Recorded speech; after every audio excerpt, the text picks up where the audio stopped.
সংস্কার আমরাও দিয়েছি, আমরাও চাচ্ছি, সবাই চায়, কিন্তু প্রথম সংস্কার শুরু করেন শহীদ প্রেসিডেন্ট জিয়া রহমান।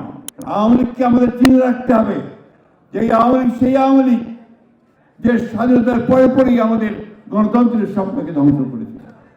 এটা বারবার মনে রাখতে হবে। বন্ধুগণ, সেদিনকার সেই কথাগুলো মনে হলে আজকের বিজয়ের যে আনন্দ, সেই আনন্দ সত্যি ম্লান হয়ে আসে।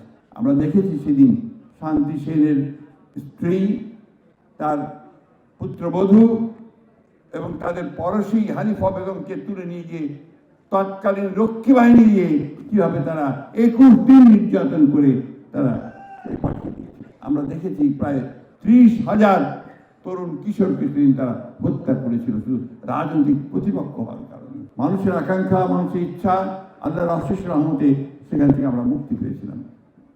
এবং সেদিন কিন্তু সামনে এসে সেই 7ই নভেম্বরের সিপাহী জনতার বিপ্লবের মধ্য দিয়ে যে নেতা আবার আমাদের সামনে এসে দাঁড়িয়েছিলেন, আমাদেরকে পথ দেখিয়েছিলেন, তিনি হচ্ছেন আমাদের শহীদ প্রেসিডেন্ট জিয়া রহমান। সেদিনও তিনি সেই পতাকা সামনে তুলে নিয়ে এসেছিলেন, সেই স্বাধীনতার পতাকা। তিনি আজকে সংস্কারের কথা আমাকে বলছে, সংস্কার আমরাও দিয়েছি, আমরাও চাচ্ছি, সবাই চায়, কিন্তু প্রথম সংস্কার শুরু করেন শহীদ প্রেসিডেন্ট জিয়া রহমান। তিনি বহুদলীয় গণতন্ত্র প্রবর্তন করেন একদলীয় শাসন ব্যবস্থা। তিনি সেই একটা বদ্ধ অর্থনীতিকে, যে অর্থনীতি বন্ধ হয়ে গিয়েছিল ভ্রান্ত সমাজতান্ত্রিক ধারণা থেকে, তিনি সেটাকে মুক্ত বাজার অর্থনীতি নিয়ে আসেন, মিশ্র অর্থনীতিতে নিয়ে আসেন।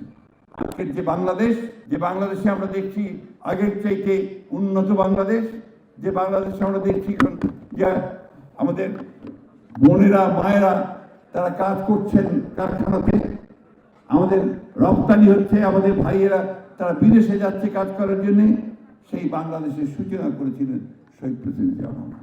সেদিন আমাদের মেয়েদের, মায়েদের চাকরির সূচনা করে দিয়েছিলেন শহীদ প্রেসিডেন্ট জিয়া রহমান। এই বিষয়গুলো হচ্ছে সংস্কার। শিক্ষা ব্যবস্থায় এমন পরিবর্তন নিয়ে এসেছিলেন সংস্কারের মধ্য দিয়ে, শিল্পে পরিবর্তন নিয়ে এসেছিলেন সংস্কারের মধ্য দিয়ে, কৃষিতে দ্বিগুণ উৎপাদন করেছিলেন সংস্কারের মধ্য দিয়ে। যে আজকে অনেকে অনেক কথা বলে, যে কথাগুলো বলবো দয়া করে পেছন দিকে তাকান। এই দেশে নতুন কোনো কিছু, পরিবর্তন কোনো কিছু, সংস্কার করে মানুষের অবস্থার পরিবর্তন যা কিছু করার সবই বিএনপিকে দিয়ে শুরু হয়েছে, একইভাবে আমাদের নেত্রী যিনি পতাকাটা তুলে ধরেছিলেন সেই শহীদ জিয়া রহমানের শাহাদাতের পরে, সেই নেত্রী তিনিও আবার এই দেশে সংসদীয় গণতন্ত্রের সংস্কার নিয়ে এসেছিলেন, গণতন্ত্রের সংস্কার করে নিয়ে এসেছিলেন। তিনি মহিলাদের শিক্ষার ব্যবস্থার সংস্কার করেছিলেন, তারা ক্লাস 12 পর্যন্ত পড়তে পারবে, কোনো বেতন দিতে হবে না। এমনকি মেয়েদেরকে যেন প্রাইমারি স্কুলে পাঠানো হয়, সেই জন্য তাদের জন্য আলাদা ভাতার ব্যবস্থা করেছিলেন। আপনাদের অনেকের মনে থাকার কথা, আমি জানি না মনে আছে কিনা, ফুড ফর এডুকেশন, শিক্ষার বিনিময়ে খাদ্য কর্মসূচি চালু করেছিলেন শহীদ প্রেসিডেন্ট আমাদের শহীদ বেগম খালেদা জিয়া। আজকে এই জিনিসগুলো আমাদেরকে কিন্তু বারবার মনে করতে হয়, মনে করি হবে।